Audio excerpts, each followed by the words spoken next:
Bapak Ibu nanti bisa dijelaskan sama Mas Suryo. Terus nanti setelah itu boleh kita langsung buka sesi tanya jawab. Jadi kita sesinya santai saja hari ini. Gitu ya Mas Suryo ya? Iya, boleh dimulai. Ini saya serahkan pada Suryo ya. Karena walaupun bagaimana, karena saya kebetulan sakit, jadi mohon maklum ya. Oke, terima kasih. Assalamualaikum warahmatullahi wabarakatuh. Selamat pagi Bapak Ibu sekalian. Perkenalkan, nama saya Suryo. Saya putra Bapak Amon yang hari ini mendampingi beliau. Beliau sedang proses penyembuhan pasca stroke. Yang mohon doanya semoga segera diberi kesehatan. Akan menjelaskan bagaimana cikal bakalnya berdirinya domba Cikrak. Yang pertama berawal dari lahan kosong dan 12 ekor domba. Bapak dan Ibu iseng-iseng awalnya ingin hidup di desa dan beternak dan mengembangkan 12 ekor domba di lahan kosong belakang rumah kita ini. Dulu awal mula kita cuma punya satu kandang Pak, satu kandang dengan 12 ekor domba. Dombanya dulu lokal ya Pak ya? Domba lokal, jenisnya apa Pak? Dorper. Ya, awalnya 12 ekor domba jenis Dorper. Kemudian karena merasa ibu dan bapak merasa cinta dengan domba, kemudian dikembangbiakkan, kita budidayakan. Dan sebenarnya pengen menjadi salah satu penghasil bibit dan ternak unggul dalam mendukung produktivitas yang baik secara kualitas dan kuantitas. Karena awalnya papa dan mama memang pecinta olahan kambing dan domba. Jadi kita merasa kita pun doyan, pasti orang lain juga banyak peminatnya. Bahkan di tahun pertama itu kita belum ada melakukan penjualan untuk di luar dari Solo atau Sragen ini. Kemudian ya papa dan mama punya cita-cita ingin menjadikan domba Cikrak ini menjadi pelopor peternakan domba kambing yang bersih dan nyaman.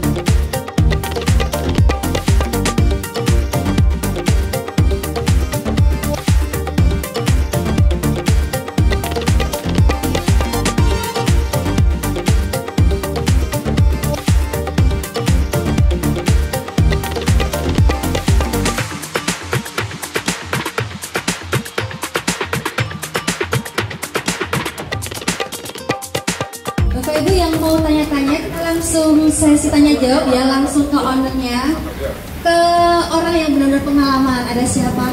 Di Bapak silakan. Terima kasih Pak Amung dan Mas Suryo. Sini saya mau tanyakan untuk skala bisnis ya.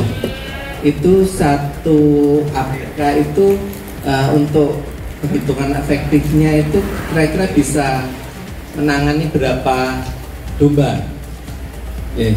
Terus tadi saya juga melihat yang kedua, saya melihat domba-domba yang dari luar negeri ya, yang memang bukan domba lokal, di mana tentu saja untuk lingkungan mereka kan beda dengan di sini. Di sini panas mungkin karena dingin ya, makanya bulunya tebal, dia akan perlu hangat juga seperti itu. Tapi saya lihat di sini udaranya juga tidak dingin kan. Nah ini untuk melakukan adaptasi lingkungan ini apa yang dilakukan? Jadi untuk menjawab pertanyaan Bapak. Untuk satu APK bisa menangani sekitar 150 kambing ya. Maka itu kita hanya perlu 3 APK aja, karena di peternakan kita 400 sampai 450 ya. Kemudian yang kedua yaitu untuk kambing impor, kita atur karena kalau di luar negeri kan dingin juga ya, kalau di sini panas. Pengaturannya kita gunakan sprayer. Iya, pakai mesh itu, ya pakai kabut ya. Itu salah satunya. Pemula itu baiknya itu untuk pembibitan apa pembesaran, itu yang pertama. Terus yang kedua, untuk tadi seperti yang ditanyakan Pak Bagio, untuk efisiensinya itu minimal berapa ekor agar nilai ekonomisnya terpenuhi. Begitu Pak, Pak. Kalau untuk masalah efisiensi, berapa ekor perlu dirawatnya itu tergantung dari kemampuan masing-masing peternak ya. Misalkan kalau ini itu bisa mengatur sekitar 20 ekor ya. 20 ekor itu bisa, untuk permulaan itu bisa dimulai dengan jumlah itu ya. Kalau 10 itu masih kurang ya. Kalau 20 itu sudah inilah, sudah ada opsi. Pengawinan itu kan Ya. Kalau 10 kan terbatas jumlah ekornya. Jadi kalau 20 kan bisa Ya. mana yang sedang masanya subur dan lain kan bisa dikawinkan seperti itu. Iya. Awalan 1 tahun itu untuk biasanya perkawinan dulu Pak. Jadi kita banyakkan dulu ternak kita, baru untuk melakukan itu. Berarti kan ya Mas Suryo, intinya ke peternakan dulu ya. Iya. 1 tahun pertama itu kita jarang melakukan penjualan. Kita menambah ternak, jadi kita breedingkan, kita kawinkan untuk menambah jumlah ternak kita. Iya Mas, terima kasih Mas.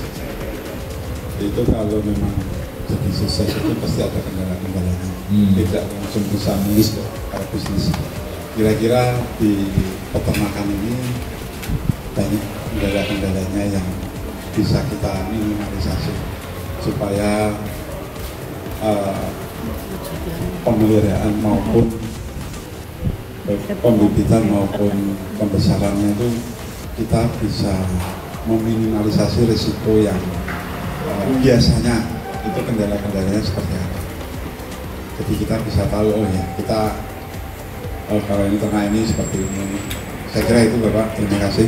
Sebenarnya untuk meminimalisasi risiko pada ternak, kita pasti juga harus melakukan riset terlebih dahulu terhadap domba-domba jenis apa biasanya memiliki kendala seperti apa. Misal domba Jawa Randu biasanya kelemahannya apa, misal domba Garut itu punya kelemahan apa. Kadang ada beberapa ternak yang misal tidak cocok dengan pakan seperti itu Pak. Jadi pakan, ada beberapa domba yang memang tidak doyan pakan ini, tidak doyan pakan itu. Kalau kita berikan, mereka tetap makan, tapi pasti ada, setelah itu ada dampaknya seperti misal diare dan lain-lain. Gitu. Daging dan mencari bibit unggul. Ketika kita mencari bibit unggul, kebanyakan orang Jawa ini pinter-pinter. Pinternya apa itu ya? Antara kertas dengan sama dengan bibit biasa, antara tawa dengan sama biasa, antara kulino dengan yang lain. Kenapa tidak menggunakan katakanlah sperma yang asli dari sumbernya melalui perkembangan biakan silang Kenapa tidak pakai sumber yang asli? Ya itu namanya orang Indonesia itu pinter. Kalau nggak pinter nakalin bukan orang Indonesia ya. Nah, koloni itu lebih ke hukum pasar. Hukum pasar yaitu hukum memilih betina secara acak ya. Jadi kalau patrai itu dikawinkan saat musim birahi aja.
Kita bilang lagi birahi domba itu, jadi kita pisahkan antara betina dan kita gabungkan antara betina dan jantan, kita gabung menjadi satu kandang, misal seperti itu. Yang betina sudah pengen, kalau yang jantan belum, tapi digabungkan ya tetap tidak jadi. Jadi kita harus pandai memilah-milih.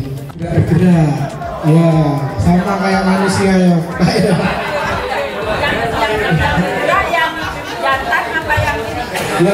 Yang betina ya biasanya yang jantan bu, yang betina yang bergoyang.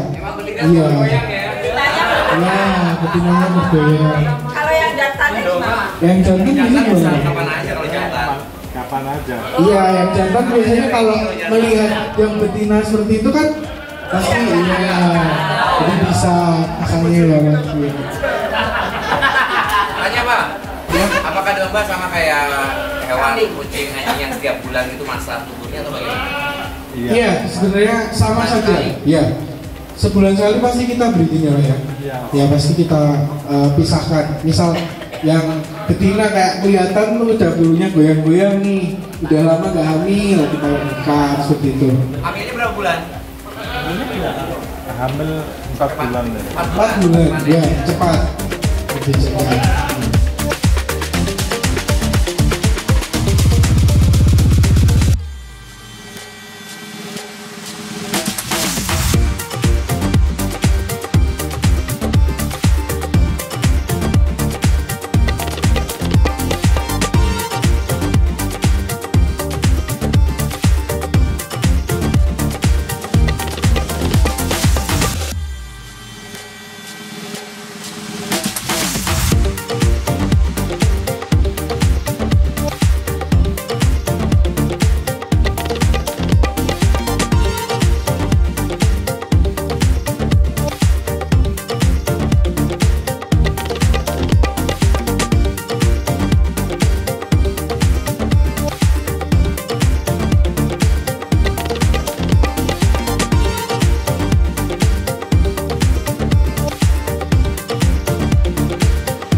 Domba jingkrak!